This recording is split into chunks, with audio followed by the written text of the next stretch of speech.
Hey, and welcome back to the Road to the Great Canadian Open Winter 2026. My name is Clarence, and this is my video series as you follow me as I paint up my Brotherhood Without Banners army 1 hour a day, 1 day at a time.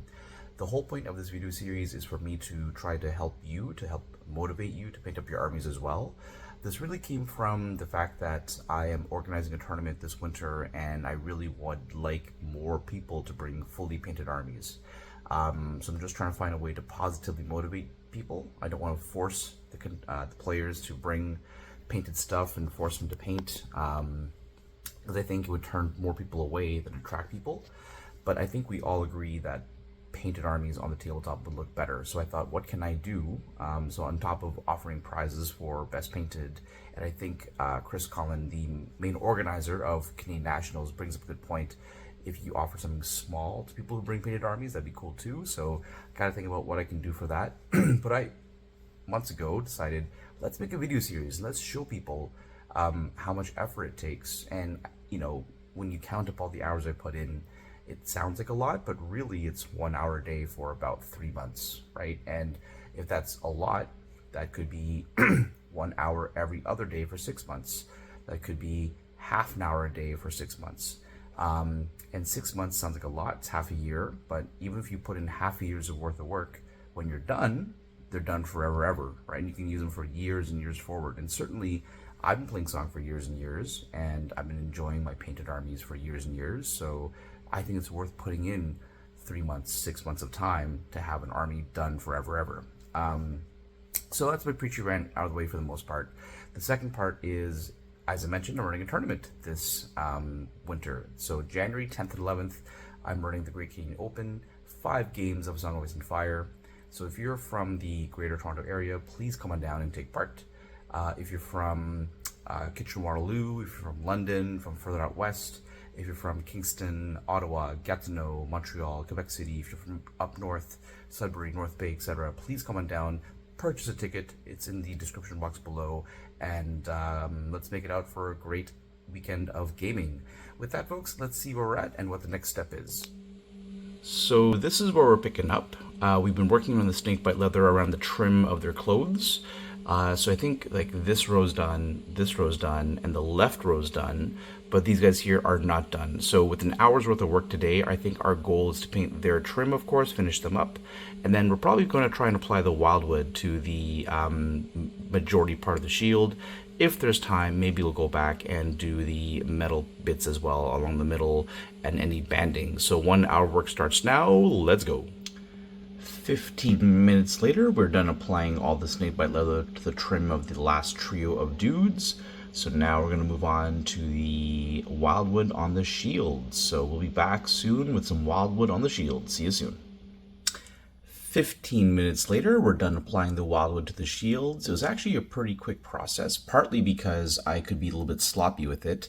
I knew that if some wildwood got onto the banding, the next step is to actually paint over the banding in metal anyway.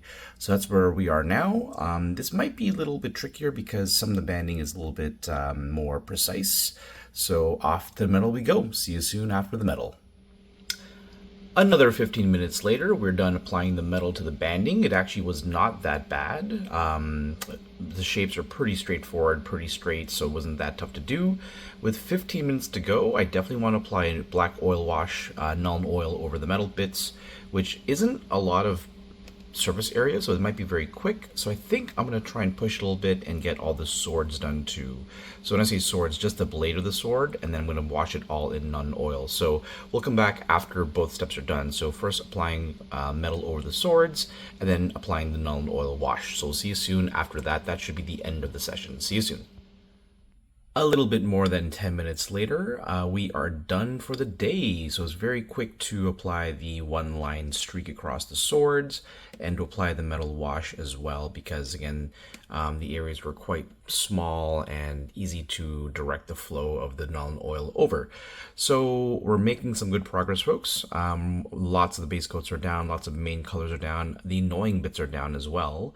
So we're pretty much down to just skin, hair, and last little details. For example, he's got a metal like shoulder pad, and I know he's got something across his waist. I have not decided yet what color to paint. It might be the skeleton horde. So I think next session we should be virtually done. There are lots of little details left, like the sword, hilts, pommels, handles, the banner, etc. So it might be 2 more sessions total, perhaps, but we'll see. Anyway, folks, we're going to end off here. Thank you for watching, and I hope that you've been inspired to paint as well. Hopefully you're working on your own guys. Please share the video series with anyone you think might benefit from help on painting their armies, and we'll see you next time. Keep the faith. Bye-bye.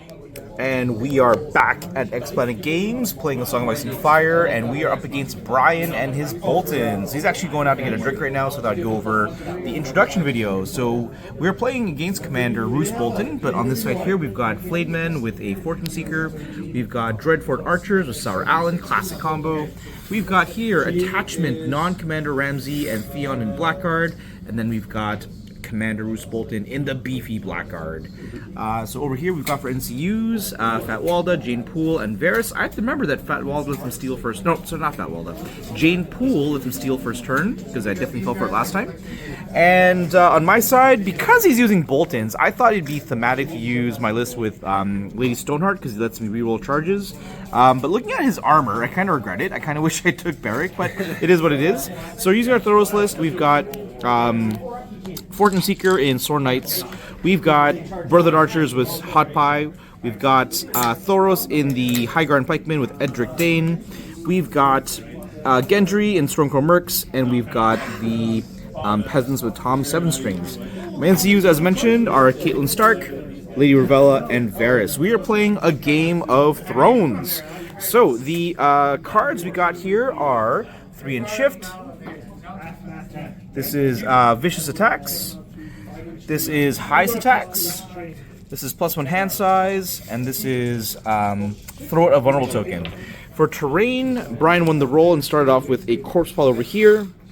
I put in Palisade just because I want to slow him down as much as I can. He's so tough. I just don't want to engage him. He put down another Corpse Pile in True Bolton faction. And I put down a Palisade here as well. So we'll take a zoom out of the overall battlefield, and we'll be off to the end of round 1. Alrighty, end of round 1. Nothing too special. We just more or less pushed up. So Flayedmen came forward, Archers came forward. He took the horse and came forward, but wanted to stay outside of my Archer range, so that's why he's kind of in line with the rest of his army. Commander Roose came forward as well. And then on my side, I just more or less stayed 14 away from his Archers, and more than 11 away from Roose Bolton. So peasants are going to camp out here, and everything's kind of shuffled. Only thing of note is that I was able to get a panic test through, and he crit failed it for 3 wounds. And they took 2 wounds from Caitlin Stark. So he's got some damage on him, but he's going first now. Let's see what happens. Round 2 coming up. Alrighty, end of round 2. We had a pretty passive, boring turn.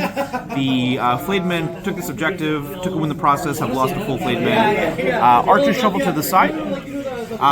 He was scared of pushing to the middle, so he just hung back.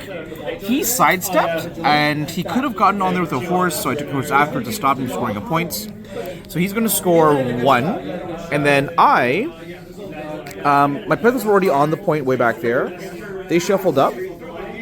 They just kind of dirtled on the side. They're on the objective. And then I marched up Thoros to take the middle, and then I spun around. And of course, Brian's like, what the hell? And the reason why I'm doing this is because I have the march card, so I can march down at the start of the round and being safe. However, he might have a Flayedman has no secrets, and that would maybe ruin my day. So we'll see how that goes. Round 3 coming up. Right now it's 3-1 Brotherhood. Alright, so the weird situation happened. I really wasn't sure how it was going to play out, so I turned around because I had the Forgotten Fellowship to march away. Brian did have a Flayedman has no secrets, so he canceled the card, and then he stole first turn with Jane Poole to charge me in the rear as his opening move. So it was... He killed 4, and it was a massive panic test, but I had a Zora High, so I passed the panic test.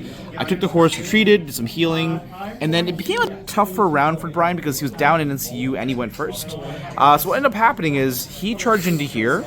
I actually popped Resilience to block all the damage because he went over a corpse pile. He took the sword, killed a bunch of guys, spread fear. So Bruce is actually doing quite a bit of damage to the fear mechanics. I retreated because I don't want to fight that guy. Over here, we played a very passive game, each held an objective. They shuffled back. I got one shot here, but didn't do enough damage. And then I was able to set up a vulnerable token on his unit. I charged in with the extra hits and the sundering and the failed panic test. It dealt a lot of damage. He's down to just Ramsey, and now I'm going first. The score is 5-2. Let's see how this plays. End of round 4. I led with the sword and was able to kill Ramsey and surge forward. However, the palisade positioning prevented me from charging the archers, who shot, did some damage. I regrouped and reformed and healed the bag. He came in, did a bunch of damage as well. I healed probably with the Ravella token, and because they're got a Fortune Seeker and I had the bag as well.